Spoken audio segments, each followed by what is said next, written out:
Hey YouTube, welcome back to my channel. I'm your housewife and this is my little kitchen.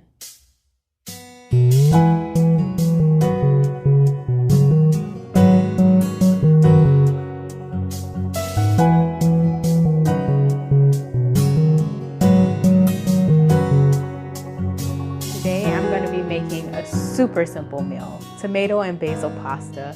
Let's just get into it.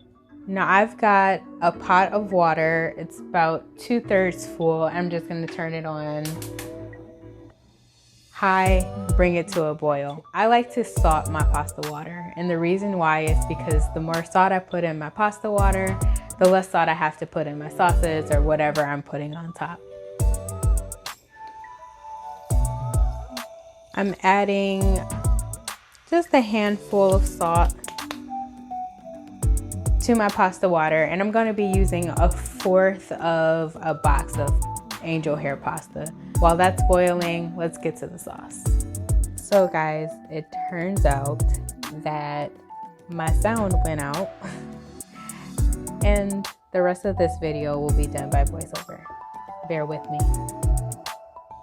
I have 2 firm, medium-sized tomatoes here. You want them firm because you don't want them to smash as you're dicing them.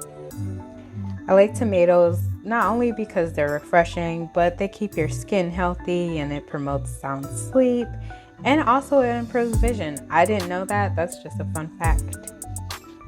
I like to cut my tomatoes or dice them fairly large, maybe medium size, just to get it nice little chunks in my sauce.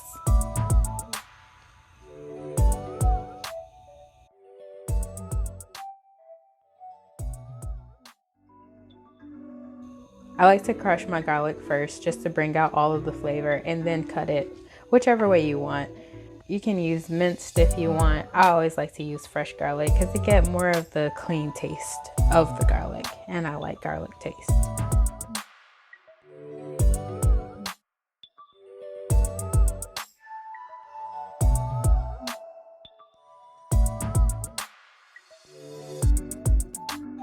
I have a skillet here that I'm just gonna put some liquid gold, as they call it, olive oil, to the pan and warm it up on medium-high heat.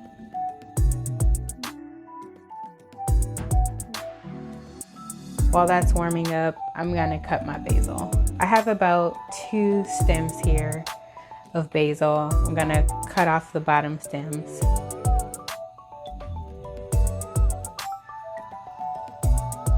You can cut this any type of way you want to. You can cut the leaves large or small, it really doesn't matter.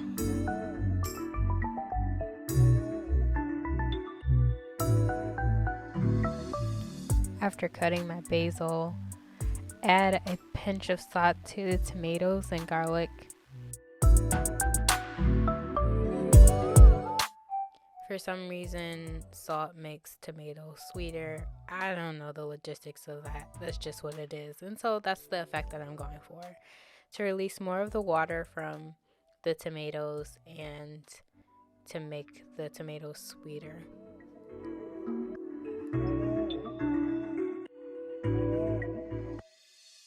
Mix in the salt and the tomatoes and garlic really good and set aside. While I'm waiting on my olive oil to warm up, my water is now at a full boil. So I'm just going to take about 1/4 of the container or box of pasta and place that in the water. Push it down and stir it just a little bit. Now, I don't want to just set this pasta and forget it. Really, I'm going to stir it as it cooks because I don't want the pasta to stick to one another. And the more friction or jostling that goes on in the pot, the easier it is that doesn't happen. The thing with angel hair pasta is that it doesn't take that long to cook. It only takes 4 to 5 minutes. Sometimes I cook it for 6 minutes just because I like a softer pasta, but that's just me. Now that I have that in there, I'm going to take my garlic and my tomatoes and place that in the oil. It should be a nice simmer because it's been warming up for a minute. I'm going to stir it, but not too much. I just want to let the heat and the oil do what it do. I'm not adding the basil yet because I don't want my basil to be too wilted. I want it cooked enough where the oils and the fragrance is released, but I don't want it so cooked that it looks like spinach, if you will.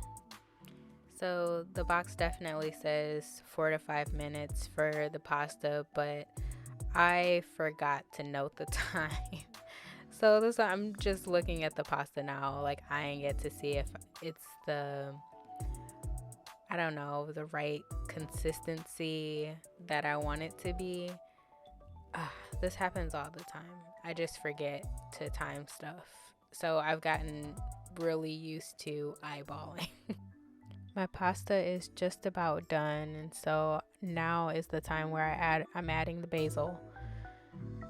Like I said, I don't want to overcook the basil, but I still want all the fragrance and flavor out of it. So before draining the pasta, just take a couple of spoonfuls of the pasta water and put it in your tomatoes. Just a couple, you don't need too much. You don't want it too watery. And I'm just going to mix it in here and let it cook down.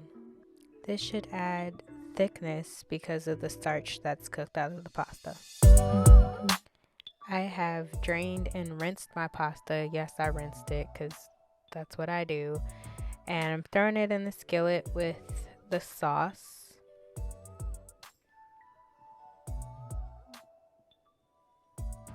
And I'm just going to toss it. Mix in all that nice tomato juice and basil and garlic and really incorporate it. You might want to use tongs for that.